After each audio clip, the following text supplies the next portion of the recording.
Hello, good afternoon, friends. In the series of NCRT Class 10, Chapter 8, we are presently studying Introduction to Trigonometry, which is chapter number 8, NCRT Class 10. Okay.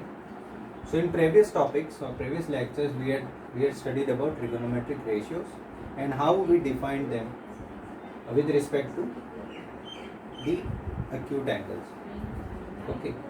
So in that we had learned different theorems as well as a few statements which we are going to derive or which we are going to explain with the help of an example. One of the statement into that was values of trigonometric ratios of an angle don't vary with the length of side of the triangle if the angle remains same. This is important and the key word. Okay. So if the angle remains same, means this angle is same. And their trigonometric ratios, when they remain same, the ratios of the sides, they don't change. Length of this with respect to length of this upon this, this upon this. If they are same, their angles will be same. This is what we are going to define, or this is what we are going to prove with the help of this example. So again, let us take the example of your NCRT book. It's example 2. It says that if angle B and angle Q are acute angles, B and Q, why they are taken acute angles? If they are obtuse angle, can they form a triangle? The answer is no. That is why they have taken these angles as acute angles, such that sine B and equal to sine Q. Sine of this angle is B is nothing but opposite side upon hypotenuse is equal to sine of Q, which is nothing but the opposite side upon hypotenuse. If these conditions are given, then what we have to prove? The angle B is nothing but equal to angle Q. So we go step by step. First, we have to observe these triangles.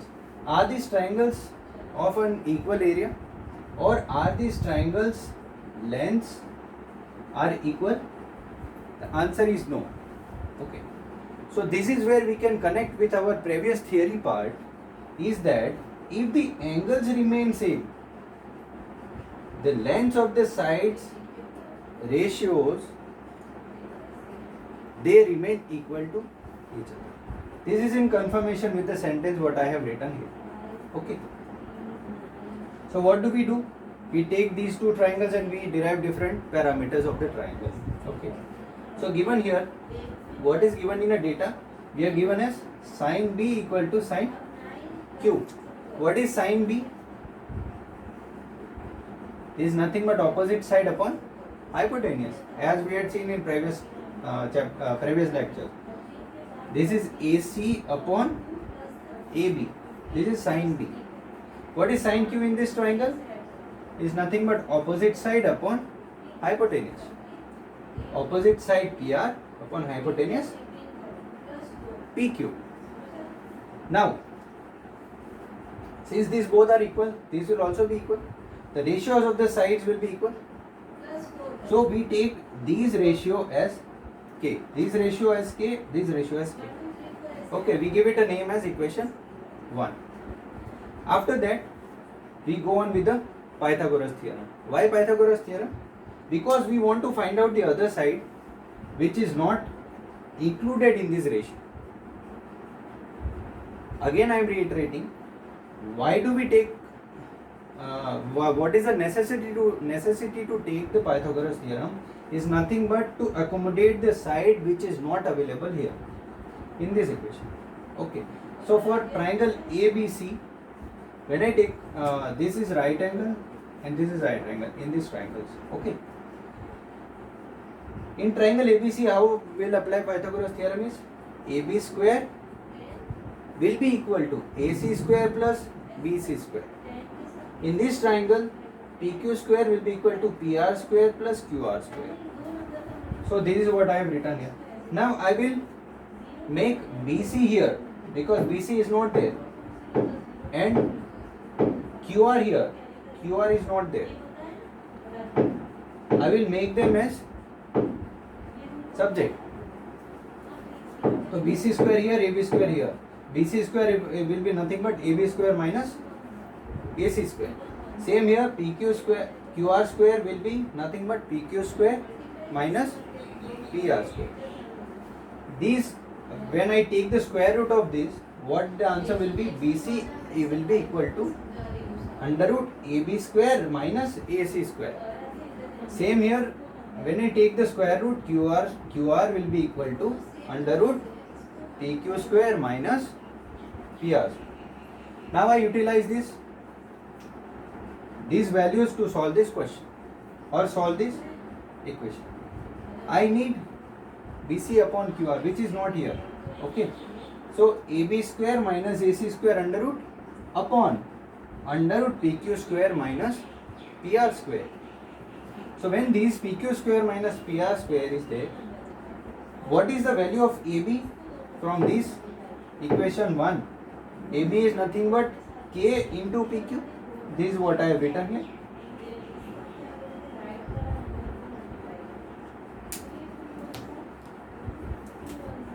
This is what I have written here. Next, what is AC? KPR. KPR I have written. K PQ square minus K PR square upon this term I will keep same. For this, next K square PQ square minus K square PR square upon under root of PQ square minus PR square will be equal to BC upon QR. Solving this further, we'll get this K square as common and PQ square minus PR square will remain in the bracket. So when we go further, K will come out and the square root of is what? K. So when it comes out, it will be K. K under root PQ square minus PR square upon PQ square minus PR square. These two terms are same, we can cut them down. Now the value remains is this K. So ultimately what is this K? BC upon QR. It is nothing but BC upon QR. This ratio has come out as K. So when we combine these two results, one this and this result, AC upon PR equal to AB upon PQ equal to BC upon QR, all equal to K, you all equal to. Now what we can term here is when the ratios of the corresponding sides are same, those triangles are similar triangles. So when those similar triangles are compared together, their corresponding angles, this angle and this angle, this angle, this angle, and this is already 90, so there is no need to compare here. This angle and this angle, this angle, this angle will be equal. So from here, when we take the ratios, that is AC upon PR equal to BC upon QR equal to AB upon PQ. These ratios come as same. Hence what we can say, when these ratios are equal, the angles will also be equal. Hence we can say angle B will be equal to angle Q.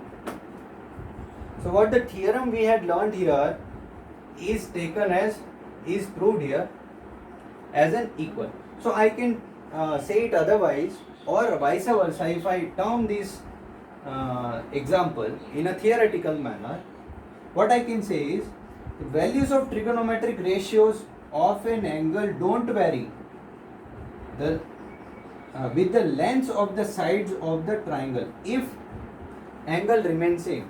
Here angle remains same. The trigonometric ratios, angle B and angle Q, angle B and angle Q. In place of angle B and angle Q, I could have taken angle A and angle P. Sine A equal to sine P I would have taken. In that case, angle P would have been equal to angle A. And likewise, for right angles also it can be true. So this is how I can cross check this theorem with the help of this example. So this is all from this chapter, from this lecture. Stay connected, keep learning. Thank you so much. If you have any doubts or any queries, you can always put it in the comment box. And along with this, if you have any doubts other than the topics which are going here in the lecture, you can also put them on comment box. We'll do the needful to clarify your doubts as early as possible. Thank you so much. Stay connected, keep learning. Bye.